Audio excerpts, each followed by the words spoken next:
Whenever you're ready. Okay. Welcome to the City Advertising and Promotion Commission Workshop for March 9th at 5 p.m. in the auditorium. I'm going to turn it over to Madison and we'll get started. I'm going to dismiss the commissioners to go down and watch the presentation. It's great.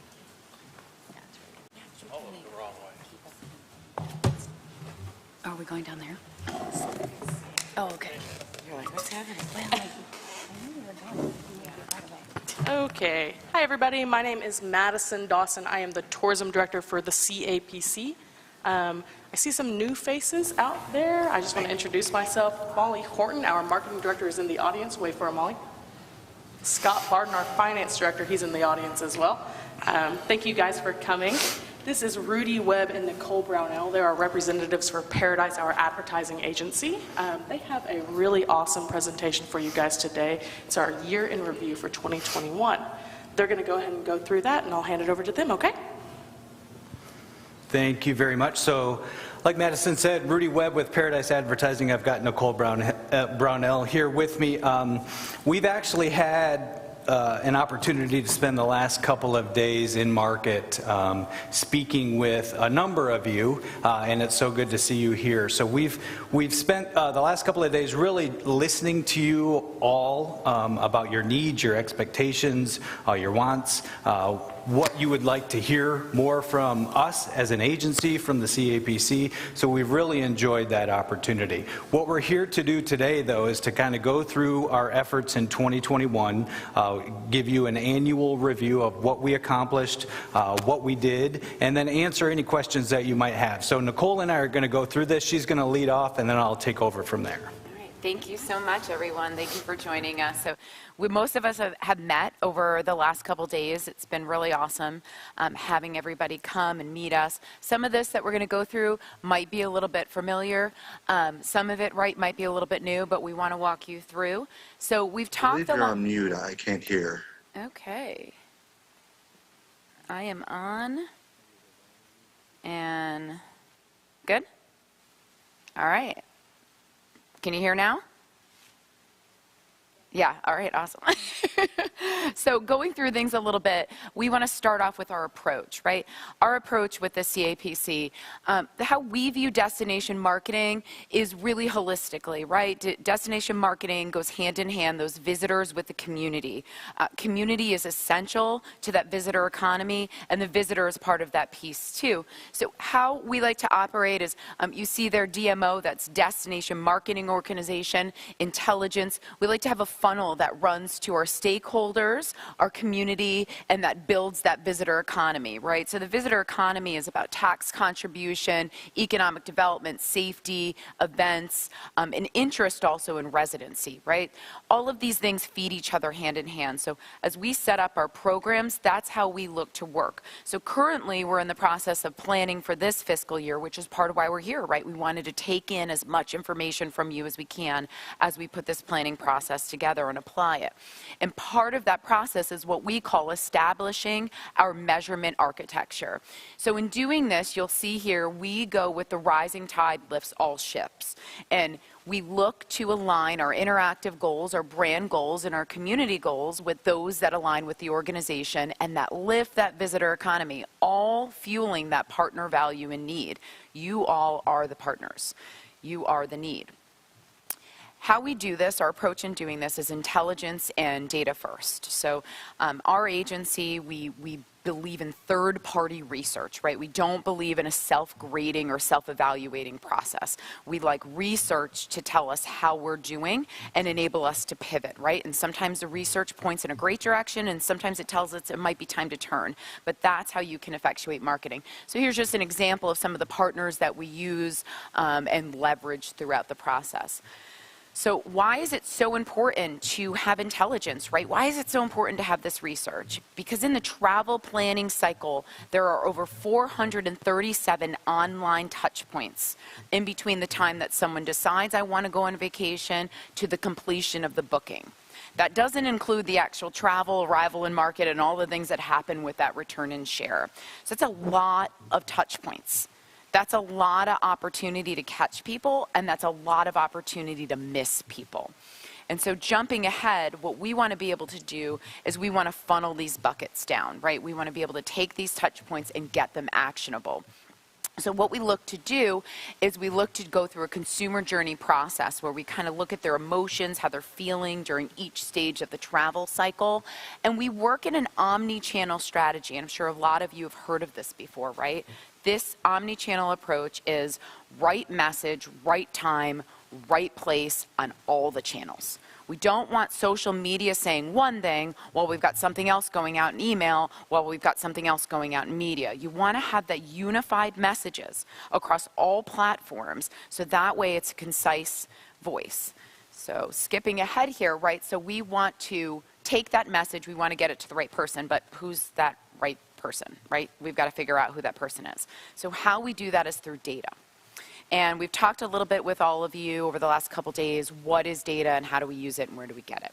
So how we like to use data is typically the providers that we work with offer geolocation data. So geolocation data is really all about this thing right here. This thing sends a ping up to satellites and you have a unique ID and it lets the world know kind of how you're moving and what your actions are and what your behaviors are anonymously and aggregated. And it all gets pooled in a bucket. You choose to opt in, right? And all of that is time-stamped.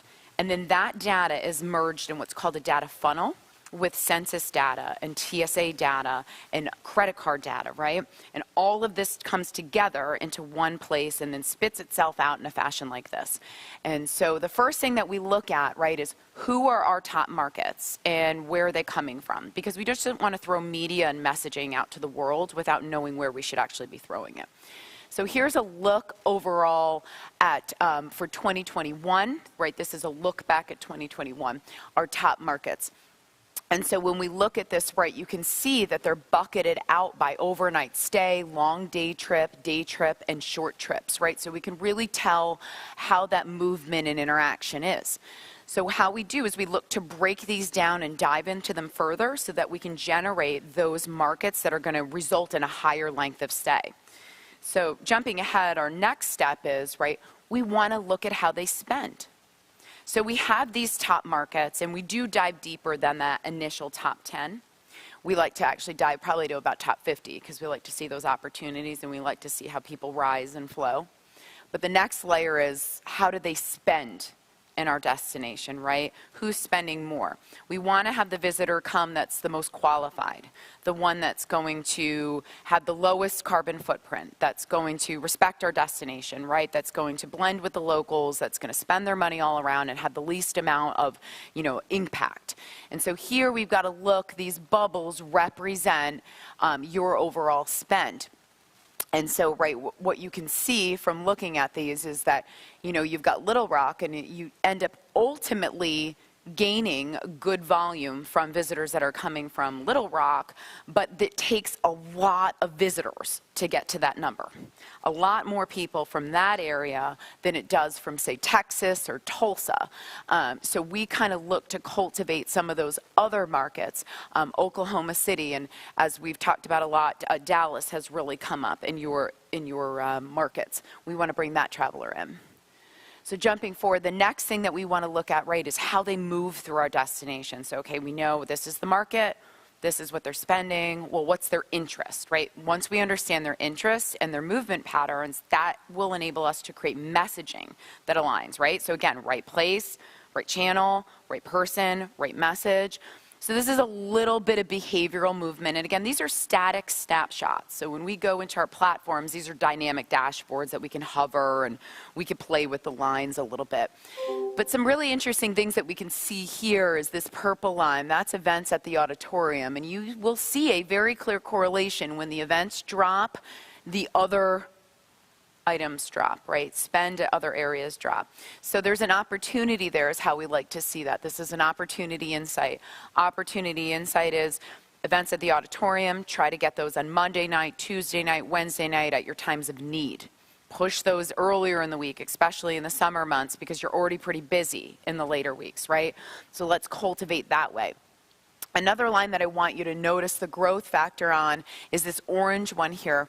This is your outdoor recreation, right? And that just includes even like simple hikes, right when we're out of town. This is really a lot about being out of downtown. This is about your region. And this is ranking top of all interests when we look at your content, when we look at engagement, things to do, right? Outdoor recreation. So in our messaging, we really want to show wide open spaces. We want to show the lake. We want to show the mountains. We want to show the opportunity to get outside of town. Now, of course, ranking right underneath that one is dining. So people are extremely interested in, right, what am I going to eat? Where am I going to eat, right? That's the number one question. That's, as humans, as travelers, we want to know there's places for us to eat.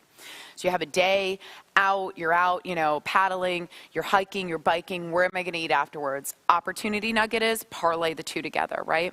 Show an ad, talk to your visitors, put stuff on your website that shows, hey, here's a nice outdoor outing during the day, and then by night, here's a couple dining options. And from a CVB standpoint, right, we can curate lists, and we don't necessarily want to put out there like these are the top restaurants, right? Because everybody's the top restaurant. We want to put out here like here's our picks for March, here's our picks for April, right? So we can kind of get a rotating list. So now the next piece, we talked at the beginning about how we care about community and we care about the impact on you. And so this is one of the benchmarks that we look at. We look at tourism's impact, right? We want to see that it's having a positive impact on every destination that we're working with because we care about you here. So one of the things we're looking at here, this is a snapshot at all of Carroll County, okay? So largest industry is manufacturing, that's a big chunk of pie there. Second largest industry is tourism and hospitality, 17.8% of the county. If we bring that in more regionally into just Eureka Springs, that spread is going to be much wider. Right now you're going to be looking at probably 30% is supported by hospitality jobs. So it's really important that the work that we do and the work that you do on the front lines is translating because there's real people and there's real jobs behind these numbers.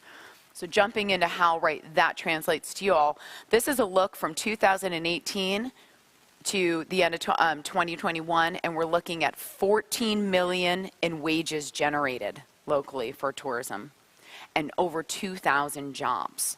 So it's a really big deal. And this industry, with the pandemic, our industry took a 47% hit. We had a loss of that many people were unemployed in the hospitality and tourism industry.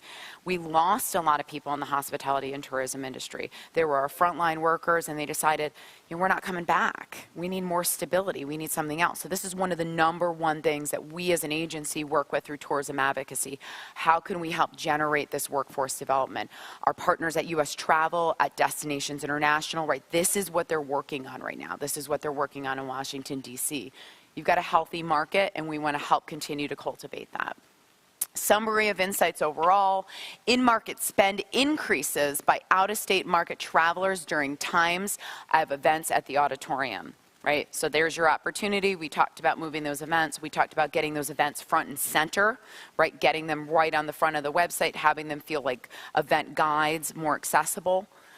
Outdoor activities ranked highest in the destination. We talked about what we can do there. Eating establishments, food, beverage, spend is notably higher than every other category. It's notably higher. So big takeaway. Sundays had the highest percentage of overnight stay with visitors 75%, followed by Saturday with 74%. That's a big deal. Right? Normally we see when we look at that midweek and weekday travel, we'll kind of see that spike happen on Thursdays. In this destination, we're seeing it on Sundays. So that's an opportunity because what we can look at, it's a lot easier for us to kind of try to find that Thursday traveler and pull them in for the weekend than it is to find a Monday traveler. So you've got the Monday traveler now. What's the message to you all?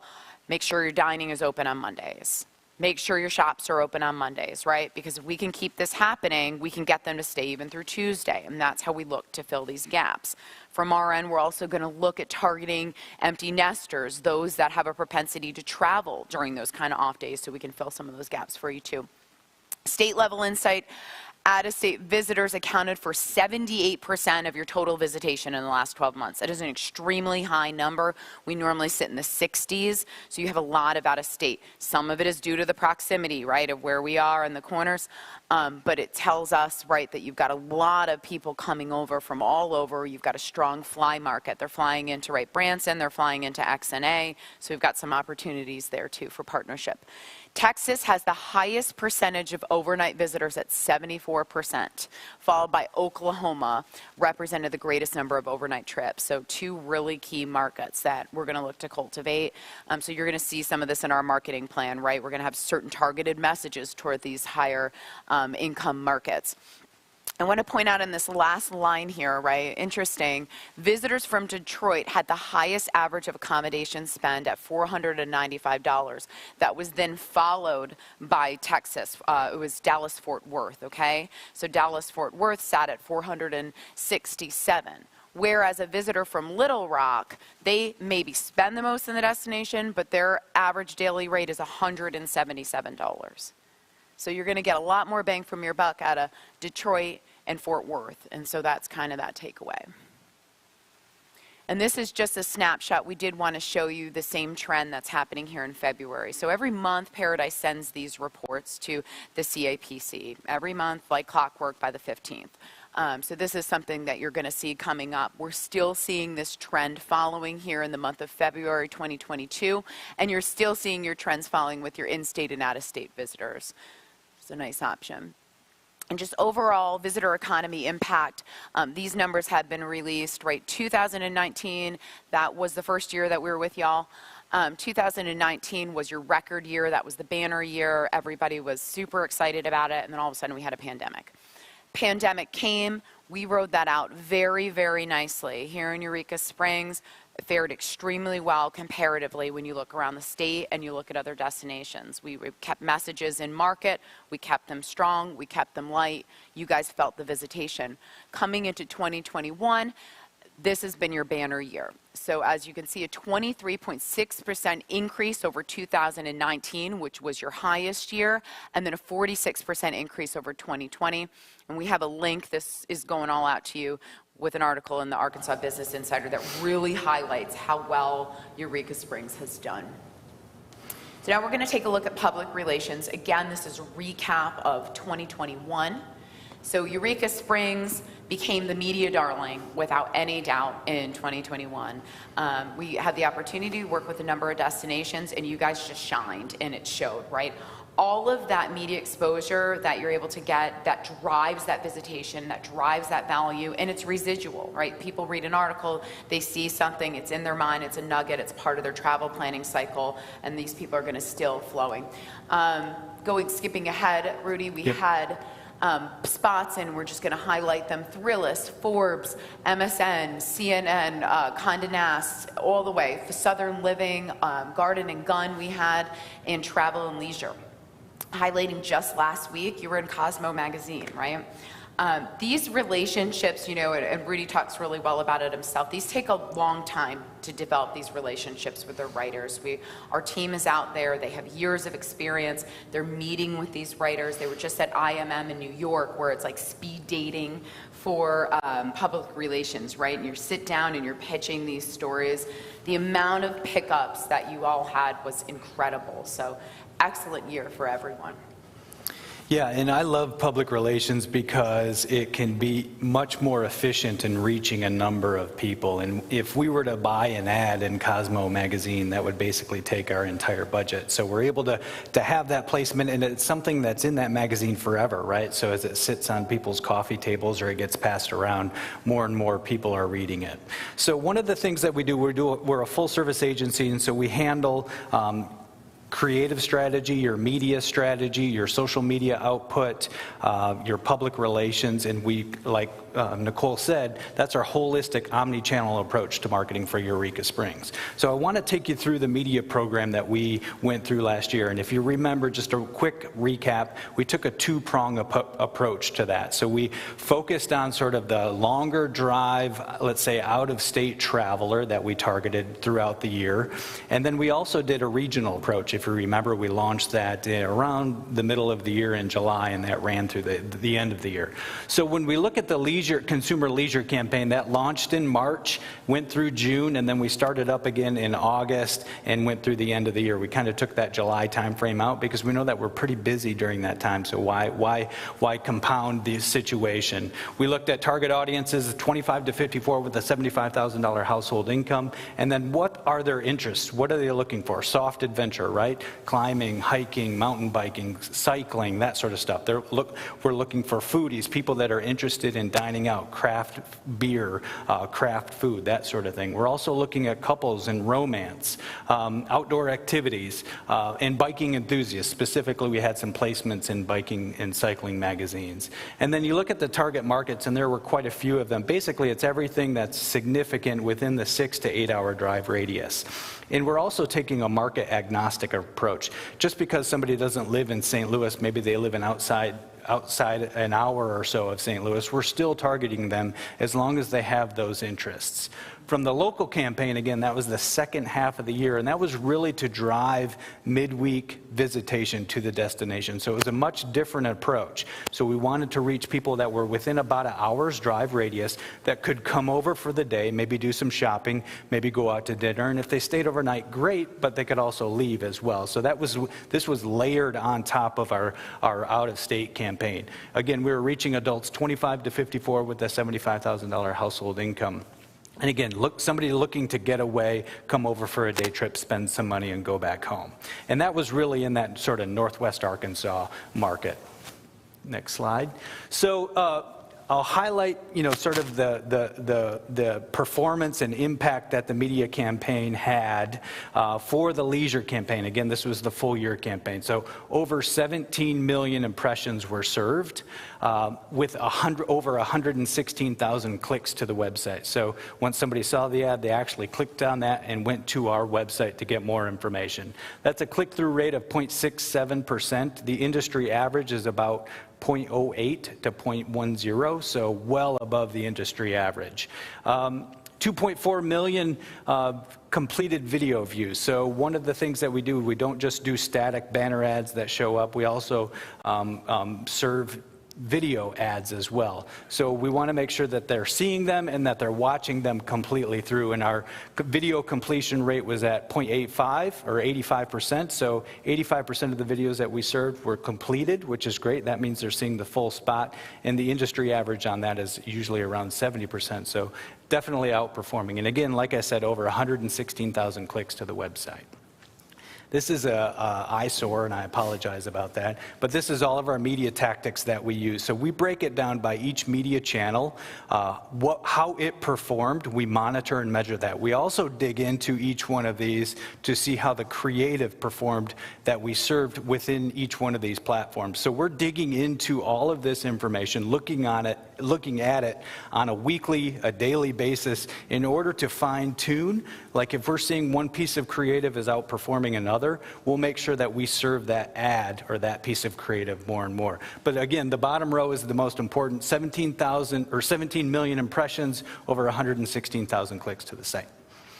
So then shifting to the local campaign, again, very different tactics and strategy that we were using. So we wanted to raise awareness about things to do in Eureka Springs so people could make sort of a really quick decision. Hey, I want to go over there this weekend, or I'd like to go sometime during the week.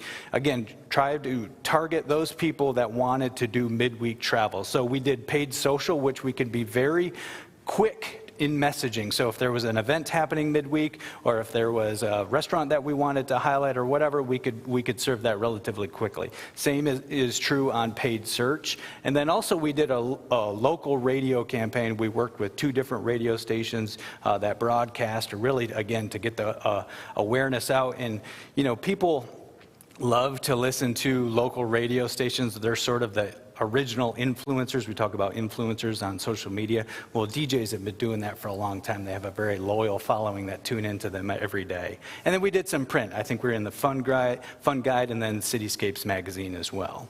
Just a breakout on the number of impressions served on that. The majority of them were digital. We think we can, have more impact with that. We can monitor, we can measure digital, so our focus is there. But we also want to raise awareness as well, and that's where print and radio came in. Social media, again, just a really quick recap of our performance year over year. So these numbers break down our primary channels, which is Instagram and Facebook, and how we performed year over year. So this is 2020 numbers versus 2021 numbers. And you can see we had significant growth across all of them, whether it was reach, impressions, or engagement. And those are all very important things. It's not just about the number of people that like you. It's not just the number of people that see your thing. We also care about, are you actually engaging in our content as well? And then the creative. So when we originally worked with you all, we inherited some communication assets. We evolved those, but still utilizing the photography and videography that you had on hand. We were provided a library. If you remember, we originally went through the branding exercise and landed on the positioning platform of Curious Indeed. And I think that everybody sitting in this room understands why. Eureka Springs, Curious Indeed, that makes perfect sense, right? So this year what we wanted to do was really take some time to, or 2021, last year, we wanted to take some time to enhance the assets and the library of assets that we had. So in the fall, we actually came for a photo shoot. I want to show you some of the photos that we were able to get. We also captured video as well, but sometimes video doesn't play well. So if you want to go through here, Nicole, you can go to the next slide, actually. So this is our wonderful shot of downtown, this woman carrying a unique piece of art across the street. Again, we wanted to make the destination the highlight. Not so much the people, but the destination itself, because, again, wide open spaces, just beautiful scenery, that's what we were trying to evoke in that. So you can flip through these, Nicole. Again, just a family outdoors enjoying, this sort of old retro Jeep that they were using in a beautiful bed and breakfast or rental that they had. Time out on the lake, I mean, that's a beautiful shot. People can imagine themselves in there. So if you go ahead to one more, this is an ad that we actually are creating that is in market now. It's as part of the Arkansas Outdoor and Nature Guide. And this one says, one place, many ways to take the plunge. Eureka Springs, Curious Indeed. And there's some copy that it talks about all the things that you can do and experience while you're here. We have some banner ads, so if you think about what a banner ad is, that's if you go to the NewYorkTimes.com, it's those ads that show up on the top and the bottom, sometimes within the article that you're reading. These are animated, so they pivot from one picture to another. One place, many ways to take the plunge. Eureka Springs, Curious Indeed. The Ozarks called, they want you to come out and play. Curious? Curious Indeed. And then our call to action is curious on that in order to find out more. Again, these take everybody to the website. Even our downtown is a work of art. Eureka Springs, Curious Indeed. The timeless elegance of the 1800s, now with Wi-Fi. Curious Indeed. And here's just an example of a handful of the ads that we've already created. This campaign will launch when we start our new campaign, so we're in the planning process now, although paid search and paid social actually launches next week for the campaign, and then the full campaign will launch mid-April. We'll be back to share with you what that campaign looks like. So I think with that, we're complete, and I'd be happy to answer any questions from the commission, and then I think we're going to open it up to everybody after that. Yeah, let's go ahead and open the floor for commissioners to ask any questions or have any feedback that they have here.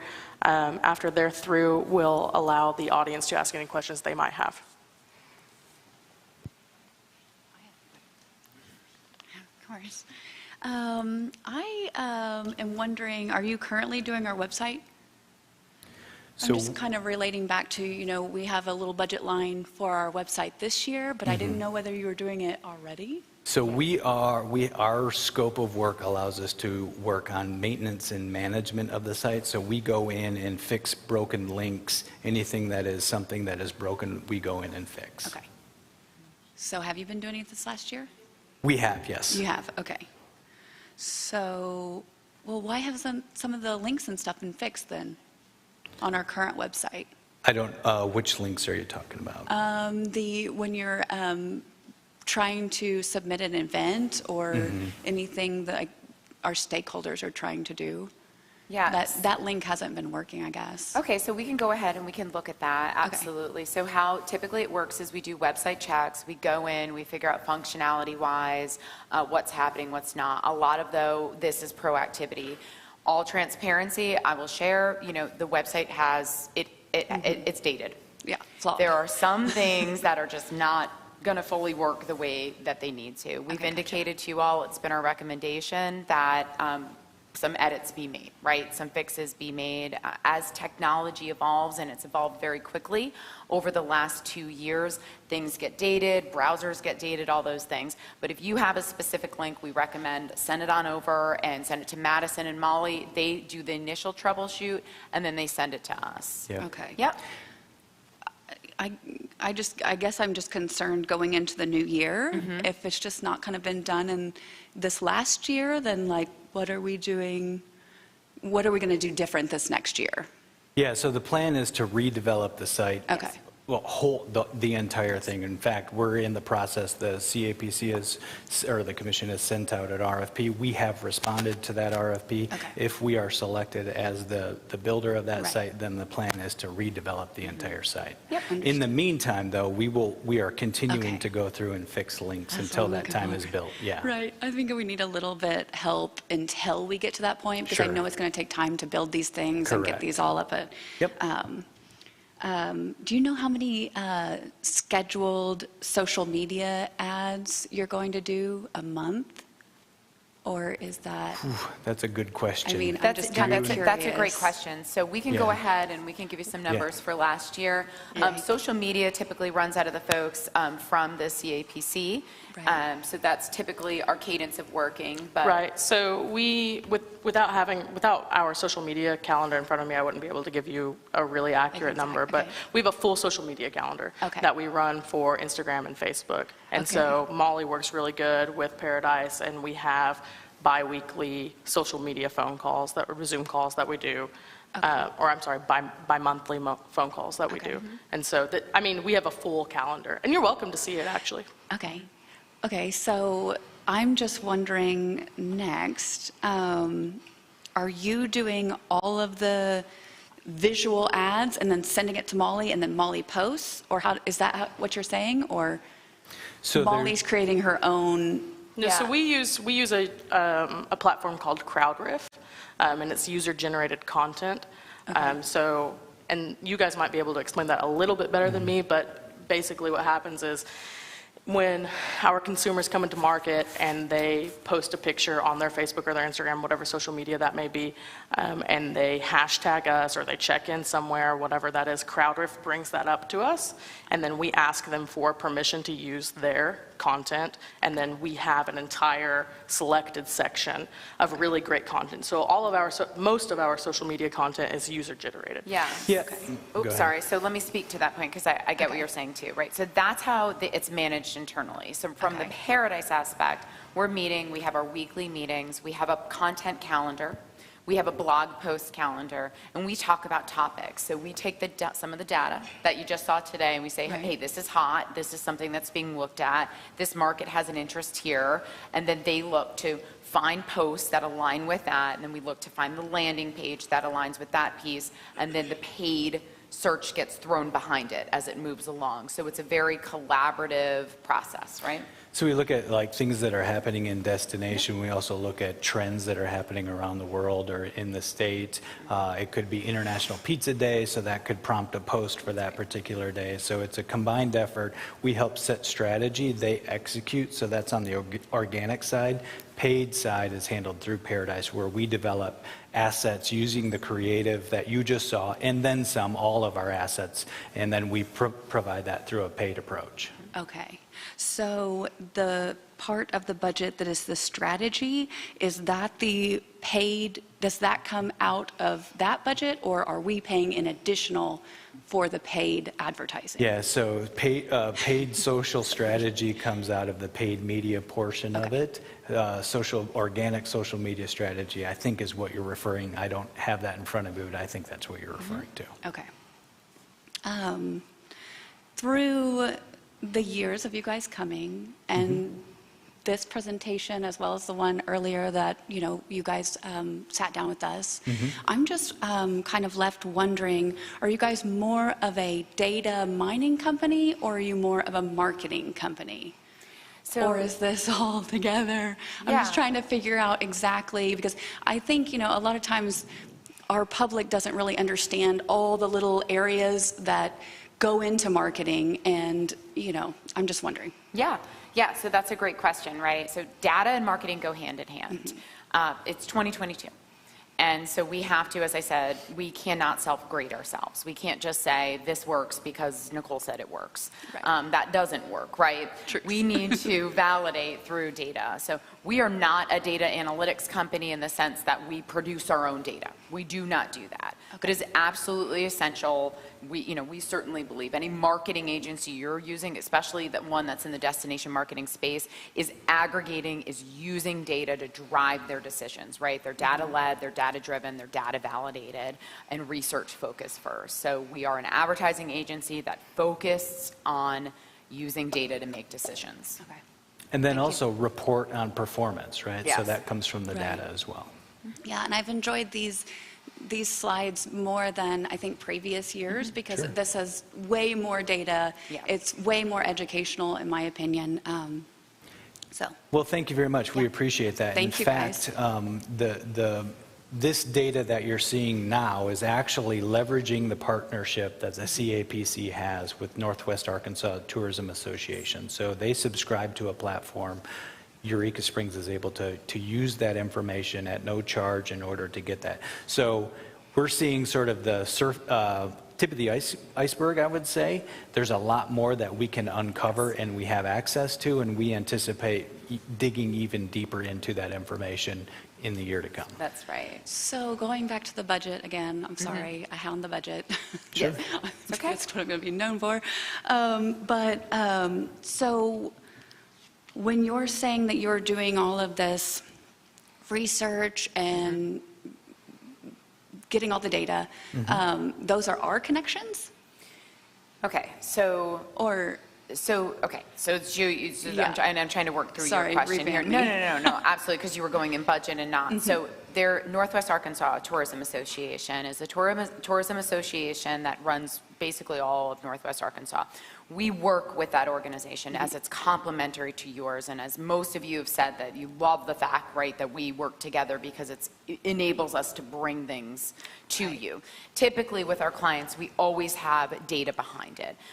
In our slides earlier, I showed you that there are a number of different platforms that we use. So we have ones that are built in-house through those platforms. We have benchmarking, so we can see beyond Arkansas, right? We could see performance on other states. So we're able to pull that in for the insights. The strategy is a line item, as you mentioned, that you're paying for. So that piece of us coming together and putting the strategy together for you is that part that you're paying for. You are leveraging, based on that partnership, some of the data that we showed you today through that Northwest Arkansas partnership, right? So you're not having to pay for that specific data platform. But when data comes out, it comes out in a raw form. So it comes out very much in numbers, and that's what we call structured data. It's literally put this in, this comes out, like a receipt, right? But a receipt doesn't mean anything if you don't understand the why behind it. Why were these things purchased? What does this mean? Does this mean I don't have to get this next week? And that's our job, is to come in and find the opportunities, find the why, define the how, and keep that moving forward. And then we take all of those other pools that we have as part of our database, the relationships that we have with U.S. Travel, Destinations International, and we push on those folks to bring us what you need to make you successful. So that's the advantage. Thank you. Thank you. Thank you so much. It's a great question. Any other commissioners with questions? Of course, I'm going to allow the commissioners to do it first if they're finished. We good, guys? Can you use the mic, sir?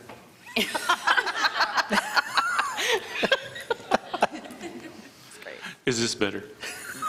I just want you guys, I know this question came up a lot. Right Yeah. now we have,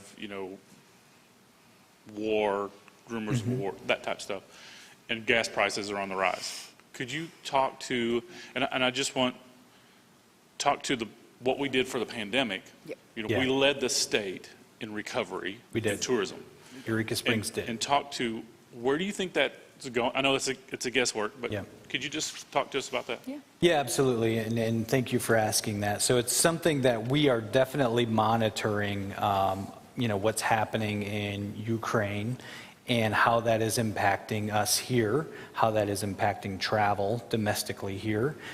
We were at the governor's conference last week, and there was a report from Tourism Economics that monitors traveler sentiment. So as of last week, there was really no impact as of yet to people's travel planning or preparation or thinking forward about travel. That was last week. So things change very quickly, and we learned that from the pandemic. And something that we feel that we're very prideful of is during the pandemic, I think we probably changed our marketing strategy 6 different times over the course of 18 months, which is challenging, right? So we were trying to identify the appropriate people that were actually able to travel and willing to travel. First, we kind of had a no travel portion, so we needed to change our communication during that time. Then some of those things were lifted so people could travel, so we needed to market to those people, we needed to find those people. So we pivoted a number of times through the pandemic, and I think we all understand the results of everybody's efforts during that time. We're going to take a similar approach to the situation now, because one of the things that we're seeing impact is gas prices, right? And those are rising significantly. And we don't know where that will go. We also, this year, right, travel restrictions abroad or internationally were dropped. So that means we had expected a lot of U.S. travelers to travel to Europe. That's probably going to shift now, given what's happening over in that area. That also means that maybe Europeans who were thinking about coming to the U.S. are probably not going to do that as well, because it's hard to, there's sort of a resentment or there's some mindfulness of, hey, I'm going on vacation when this is happening right next door. So that may shift as well. So we think there's going to be still strong domestic travel inside of the United States. The thing that we're going to monitor really is how people are traveling, right? So as fuel costs increase, that means jet fuel increases. So people may not be taking maybe that long trip via airplanes or jets. They may decide to drive. So how does that impact? Okay, if I'm going to drive 8 hours, what is that like? Or maybe we're going to pull back a little bit and just do something that's 1 tank of gas away. So we're going to monitor that situation. It's still relatively early in all of that.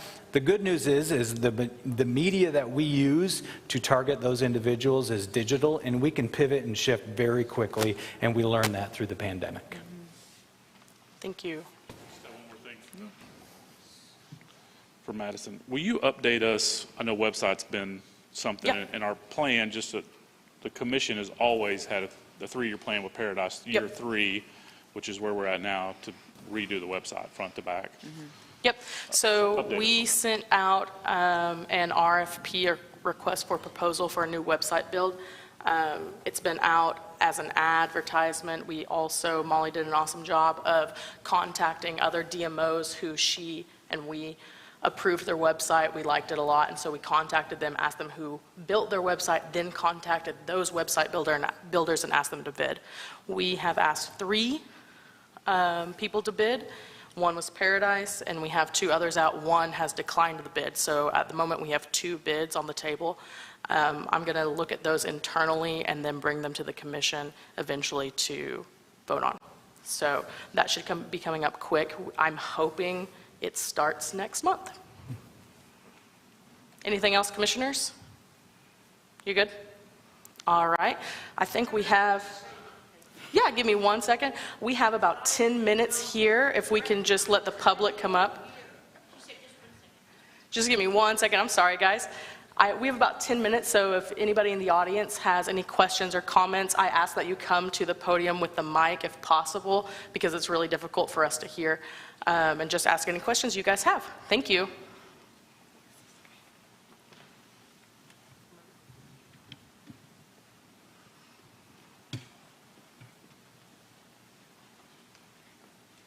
I just want to say that, where are you from? You're not from Eureka. No, No. we're not. So I'm from New York. I am Okay. a New York, yeah, I'm a New Yorker. I live in Eureka. I'm from And I Florida. can't say that I recognize anybody here from around town, and I'm always out and about. Yes. I've been here 8 years. I've been here 20-odd years. And I'm one of the, what is known as the June bugs of Eureka. I thought I knew everybody. And I would like to know where everybody's, are you all Eurekans? Yes. You are?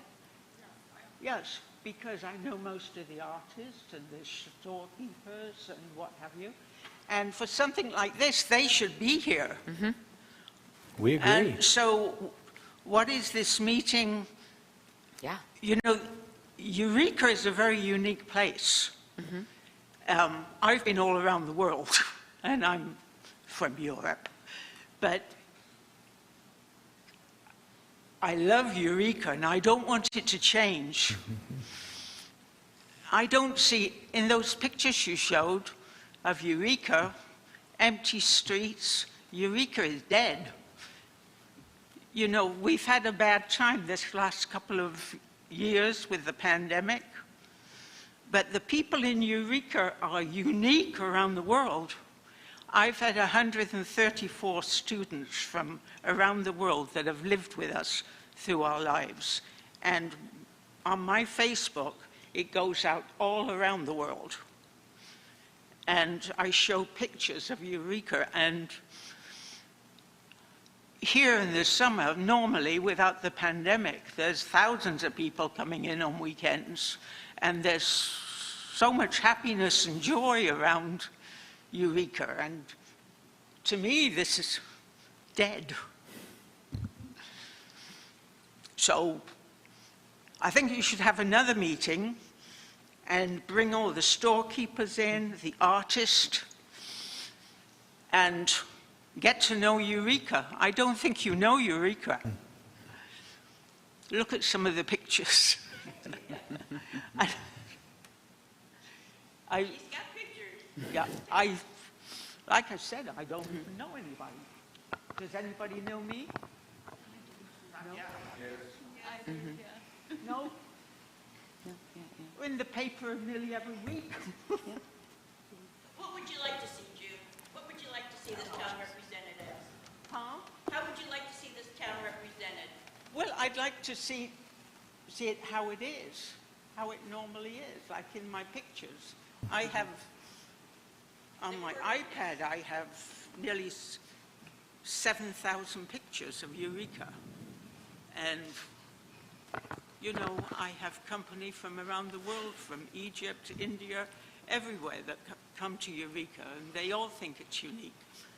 But looking here tonight, it's boring. Yeah. Come Thank you. on, let's... Well, Yeah, thank you so much Thank for you that for your insight. input. Yeah, we really appreciate that. And just for a reminder to everybody, we have 2 meetings every month. We have a workshop on the second Yes, Wednesday but of every month. evidently it's not advertised enough. You need to get the people that live here. Yeah, yeah, for sure. Thank you so much for that. Yes. But like I said, looking at this, it portrays Eureka as a dead place. well, we don't think it's dead. We think it's very dynamic, and there's always a lot happening in Eureka, for sure. We have a king and queen of Eureka every year, and we have so many parties going on, and wine clubs. And Great. Thank you very much Thank for your you. input. Bill, I think you had a question? Do we have any other questions? Bill? Yeah. Carol? Oh, okay. I'll be quick. I know in the last couple of weeks, there have been two really major economic announcements that are going to affect everybody. And I know one of the things that you mentioned when we were talking about the assets of Eureka was the health of the city and the fact that we're viewed as a healthy place, especially during the pandemic. That helped us. But one is the concentration, sort of like Silicon Valley is for computers for electric vehicles. And the other is the $31 million facility being built in Rogers that's food-centric, and it's part of the 8th Street that's going on. So I'm wondering how you're going to continue to represent us as a healthy place to live, but also, you know, kind of on the edge in terms of what's going to be happening with the electric vehicles. Thank you. Bill, do you have a question? Oh, do we want to address her question? Oh, I'm sorry. That's her. So sorry. Yeah, Yep, Carol, we do. excellent question. I was getting excited for you, Bill. I So- apologize. Yeah. Yeah. So yeah, there's a lot happening within Northwest Arkansas, so I think that relationship with the Northwest Arkansas Tourism Association is really going to help, and we'll play off of each other to provide. And we think that, you know, Eureka Springs can be that sort of launching point or base camp to all of these other things that are you can reach within the area, within the region. So that's important. The other thing is that, yes, we understand all that Eureka Springs offers and what it means to be here and to live here. And it's a very dynamic city and a very sustainable, you know, sort of approach to the way that people live here. And that's content that we push out through public relations, through social media, through our blog content, and we push it out as much as we can. So that's where that information lives. And Bill. This better be a good one. Also known as Santa Claus. Yes, Santa Claus. Starting blocks that long. Couple things. One, I noticed yesterday in our little session. By the way, I apologize for being late. I had it down as 5:30. I was on time for the 5:30 meeting, but not the 5 o'clock one. Sorry. But true, one of the things that got Eureka Springs through the pandemic successfully was that people could come here and feel like they're out of doors. That there's plenty of space. They didn't have to breathe everybody's air 3 or 4 times. And so those assets that you show and that you're highlighting are wonderful. Would it be possible for your creative team to come up with something like play outside during the day, stay inside at night, and then talk about the 2,500 rooms we've got? Because people need to know that they don't have to, you know, pitch their tent unless they want to. But to bring revenue in for the CAPC, for the local merchants, for the local restaurants, if you can say we've got great outdoors and they're just minutes away from the front doors of 2,500 rooms, so you don't have to sleep on an air mattress on a rock bed. You can come have a nice time and get up next morning and go out and play in these wonderful outdoors. So if that could be worked in, that's just a feeling that I have, and I think it's important. Appreciate that. The other thing is you mentioned the social media strategy, and I apologize if I don't know this information, but do you share that with the community? I mean, you talk about, you know, like take your example, National Pizza Day.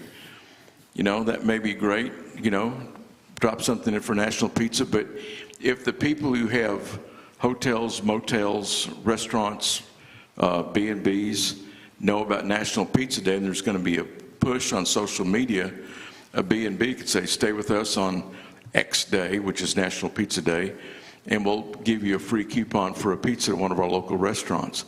Those kind of things that people can piggyback. We talked about piggybacking yesterday. Those are the kind of things that people need to know about so they can piggyback. Social media is instant. You know, you can get that information to them, people can get out there instantly.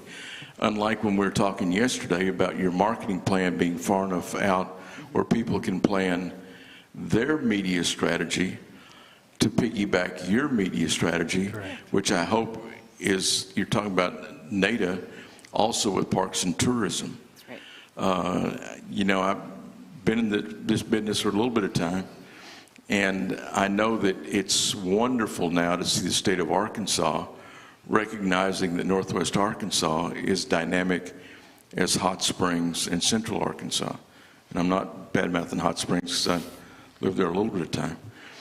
But those kind of things are important because if they're pushing Northwest Arkansas, the people here need to know about it. They don't go to commission meetings. They don't get briefed by that. But if y'all, the agency, y'all, the CAPC employees, can be the conduit for getting that information to the locals, it's only going to help that synergistic marketing effort and make it even more valuable what you do and what they do. Yeah. Because the little folk doesn't have that big a budget, but especially with social media, if there's a good social media calendar out there that you can share with the folks, you know, both collectors and non-collectors, because the folks that are outside the city limits can impact as many dollars as some of the ones inside the city limits. So those are my two thoughts, and I'm just Share. I think that's a really great idea. You know, our social media calendar that we have internally is quite detailed, and I think it might be cumbersome and convoluted to kind of get that out to everybody. But I think it might be a really good idea to make possibly a condensed version or more of a broader version that takes our social media strategy as far as maybe a National Pizza Day and say, hey, for this month, we're going to start highlighting these things like a National Pizza Day, and say, our posts are going to be similar to this. You might, you know, it might be a good idea for you to market that as well. Yeah. I think that's a great idea. Well, I just think, you know, I hate to keep running the word synergism down, but, you know, 1 + 1 does equal 3.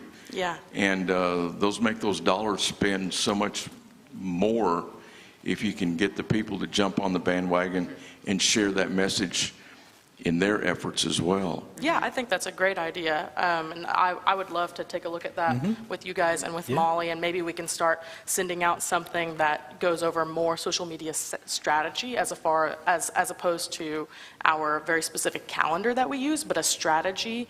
I think that would be great to start implementing.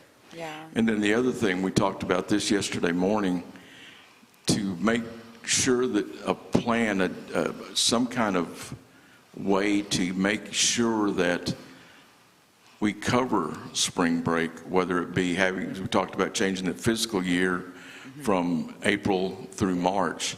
That way, the money that you have allocated for 2022 can be used in spring break for the 2023.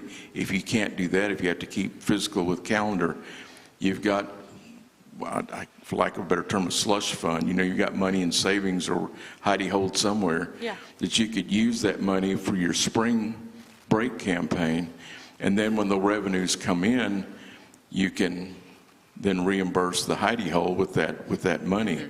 If it's I know that there's a lot of things the state legislature has done that kind of hamstrings people when it comes to spending dollars and stuff. But I think that's definitely something worth investigating. Yeah, I agree with that feedback, and I've heard it a couple of times, and I really appreciate that insight, and it's something that I'd like to implement this year. Yeah, okay. Yeah. But, you know, I love your graphics. I love what you guys are doing, and hopefully you have found out, and some people may not realize this, but you guys have found out you don't have to live here to realize that Eureka Springs is a paradise too. So, That's right, you're absolutely right. thank you for your efforts. Thank you Bill. so much. Thank you, Bill. And Bill's pretty modest. He says that he's been doing this for a little while. Last week at the Governor's Conference on Tourism, Bill was inducted to the Tourism Hall of Fame. So, Bill, thank you. We appreciate it. Thank you so much. Any other questions? Oh, one more. Yeah.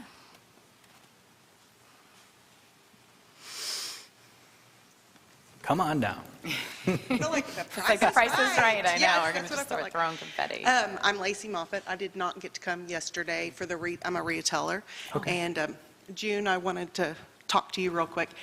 we know each other, but I know you feel like Eureka is not alive, but it is. It's just because we haven't been dancing out in the street. You and June haven't been in the park lately because we haven't had anything, you know. But Eureka is still Eureka. I want to tell you that. And then I think we're getting back to normal with having all our events and stuff like that. Right.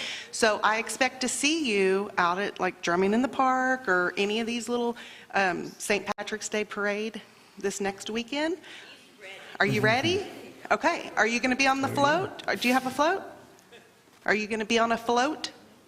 All right. So, yeah, I just feel like that you thought that Eureka has changed. It really hasn't. We've just been in pause mode right now. And, but anyway, you don't remember me, but I remember you. So, anyway, don't despair. It's still here. But anyway, and I may have missed this because I wasn't here yesterday, but I was just wondering, I mean, y'all did a great job 2021, awesome. You know, we had a banner year as retail and 2020 when everything was, you know, so uncertain. Eureka Springs did phenomenal, and I think that everybody says that across the board. But I'm wondering what we're doing for 2022, because I'm kind of worried, more worried about 2022 with everything going on in the world today, gas prices, you know, just the uncertainty. Have y'all started the 2022 campaign? So we have not started the campaign as of yet, so we're in the planning process now, but paid search and paid social launches next week. We anticipate that paid media will start the middle of April.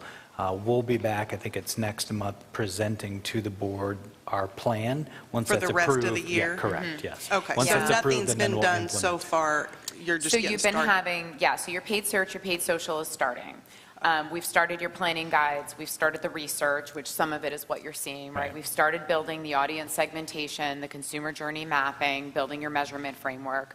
Your PR has still been running. So as mentioned, like last week, you And were in organic Cosmo, social, we've yeah. got an entire list of 20 So publications. we're out there, right? We've Correct. been You're out out there. there. For The only thing that's not first is 3 the months. actual digital media, so Paid the new media. campaign. So that plan. So we have stuff out there. Oh, yeah, your for the last blog 3 is months. running, your social's running. The only thing that is not running right now is the digital media, which we'd like to get up in a month. That is why we're here. So part of this process, and this has been really exciting, right? We've been here, we've met with so many people in the last couple days, right? And this is part of our process, is we don't like to go ahead and plan on our own and then come back and be like, here's your thing. We like to hear what's important to you. So we've heard a lot of things. We've heard about events.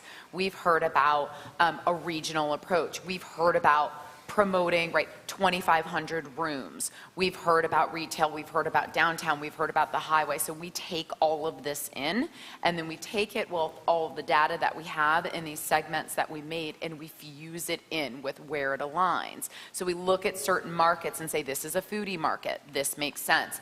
This is going to be an around the rim market. This makes sense. We come back to, and we have it scheduled to come back around in 3 weeks and present the final plan for approval. So that's going to be when Rudy showed you that crazy eye chart. That's what you're going to be getting, is that crazy eye chart of here's all the media, here's the run dates, and here's the why behind it. But as Rudy noted, and we've been talking a lot about, right, sentiment and the ability to pivot, we need to express to you that as things change, we need to shift and pull and change, right? So depending on how sentiment works, depending on what happens in Ukraine, things might just be fine. We need to be able to have that flexibility with each other to pivot from that plan. But overall, right, one of the things that we talked about a lot in the last couple days was really, you know, our role and the CAPC's role in tourism marketing. And there's basically a travel planning cycle, right? Discovery and dreaming, this sort of awareness phase. It's planning and then booking, right? Arriving and returning and share. And from where we are, we're sitting on that kind of 30,000 foot, let's make people around the world, around the country aware of Eureka Springs. That is where we are. So everything that we try to put out there is very inspirational, awareness, see yourselves here, and then we want to get them to you all so that you can parlay that with your plans to really bring them into your business. Most people don't want to book. They don't want to book a room or book a ticket with the CVB. It just doesn't feel right, right? You want to do it where you feel comfortable and you know that when you show up, there's going to be a room there. So that's kind of how that handoff works. So what Bill was talking about, that's essential, is that we get that collaboration, and we talked a lot about that in this past few days of, hey, this is kind of where we are, and we want to get this in your hands so you can piggyback off of that process and really make this be a successful run. Great. And another thing, I know y'all are revamping the website with whoever, but I know that may take a long time. I don't know if redoing a whole website, but during that time, is it going to be up and y'all are pushing people to the website, and is it going to be kind of just like a skeleton up with still like the calendar on there? No. So, when you build a website and obviously we'd love to do it, but, if not, that's totally fine. But how it works with a website is there's typically a staging environment, a development environment. So the new website gets built in a place of its own that's uninterrupted to the current. Okay. So the current website stays up. How we work and how we work with arrivals to the website, we don't actually send very much to the homepage. Homepages just don't do so much when it comes to media and inspiration. If we're sending a foodie message out, they're going to the dining page, or they're going to a blog more specifically. We probably don't even send to that main landing page. We look for an action-based inspirational page to send them to. So it doesn't go just directly to it goes to the sections of what you're talking about. That's right. And that's part of that consumer journey. That's that's my sweet spot. That's where I get really excited is, hey, what happens after the click, right? So when we do our media planning process, and again, going back to that eye chart, what we do is we have separate sections on our chart that say what phase in the travel planning journey is this person in when this media runs. Is it awareness, inspirational? Are they planning? Are they booking? Are they returning? Are they sharing? So that lets us know what's that consumer's emotion in that moment, right? That will then dictate kind of the image along with those market segments and that message. And then the next thing that we do is, what page is this going to? So we actually have a line item that we insert of this is the URL, and the URL is typically different depending on the ad and the market and all those things. Right. So, Okay. Yeah. Thank you. Yeah. Thank you. Thank you. One more.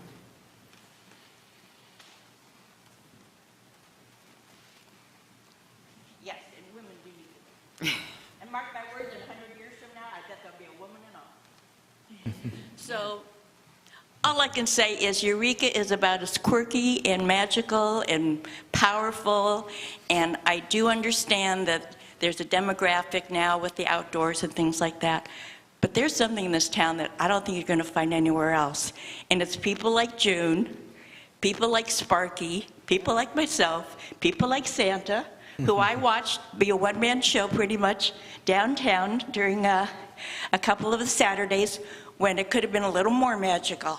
So what I'd like to see happen here is the quirkiness of Eureka, not just the fishing and the one or two people in a picture going out. And I think that's what June was referring to more. It's not the town is dead, the pictures, and not just yours.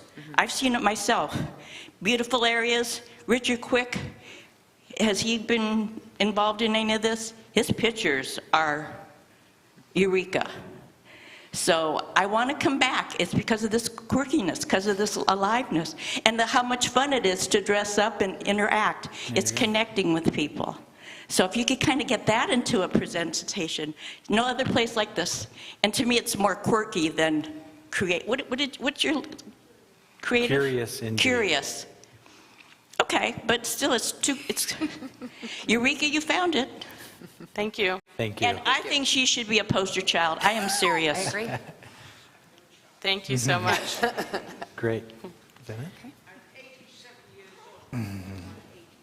Do we have any other questions? Are we good? All right, commissioners, are you okay if we close the meeting? You're good? You got something else? Oh,